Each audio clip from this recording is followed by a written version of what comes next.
తెలంగాణ భవన్లో కడియం శ్రీహరి మీడియాతో మాట్లాడుతున్నారు. లైవ్ చూద్దాం. 2 లక్షల రూపాయల పంట రుణాలను మాఫీ చేసే ఫైల్ మీద సంతకం పెడతా అన్నాడు. ఏమైంది అని నేను అడుగుతున్నా. ఈ రకంగా చాలా హామీలు ఇచ్చారు. దయచేసి వాటి గురించి ఆలోచించండి. రైతులు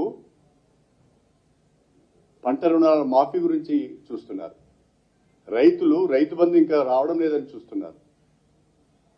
మహిళలు ఇంకా మాకు మహాలక్ష్మి పథకంలో ప్రకటించిన విధంగా 2500 రూపాయల ఆర్థిక సాయం అందలేదని చూస్తున్నారు.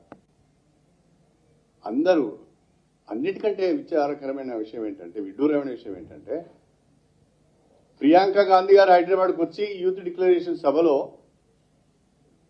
నిరుద్యోగ యువతకు నెలకు 4000 రూపాయల భృతి ఇస్తామని ప్రకటించారు.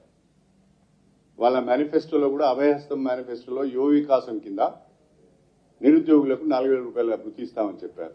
కానీ మొన్న తెలంగాణ శాసనసభలో రాష్ట్ర ఆర్థిక శాఖ మంత్రులు బట్టి విక్రమార్క గారు మేము నిరుద్యోగ భృతి ఇస్తామని ఎక్కడ చెప్పలేదనే మాట మాట్లాడారు. ఆ రకంగా మాట మార్చి తప్పించుకునే ప్రయత్నం చేస్తున్నారు. కాలయాపన చేసి హామీలను ప్రజలు మర్చిపోయే విధంగా చేస్తున్నారు. కానీ ఇప్పటికైనా కాంగ్రెస్ పార్టీ ఒకంత రాష్ట్ర వనరుల పైన దృష్టి పెట్టి, వనరుల సమీకరణ పైన దృష్టి పెట్టి, ఇచ్చిన హామీలను ఒక్కొక్కటే నెరవేర్చే ప్రయత్నం చేయాలి.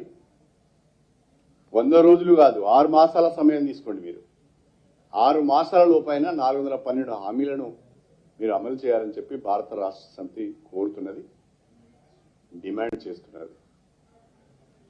అలా కాకుండా అనునిత్యము గత ప్రభుత్వం పైన నిందలు వేస్తాం, గత ప్రభుత్వం పైన ఆరోపణలు చేస్తాం, గత ప్రభుత్వం అవినీతి చేసిందని చెప్తాం. అసలు అవినీతికి పేటెంటే కాంగ్రెస్ కదా.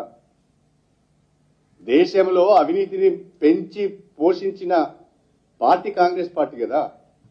అనేక కుంభకోణాలకు మీరే కదా మార్గదర్శకులు.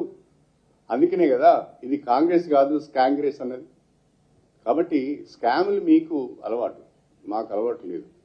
మీరు వేసే ప్రతి ఎంక్వైరీని మేము ఎదుర్కొంటాం, ప్రజలకు ఎప్పుడు అందుబాటులో ఉంటాం.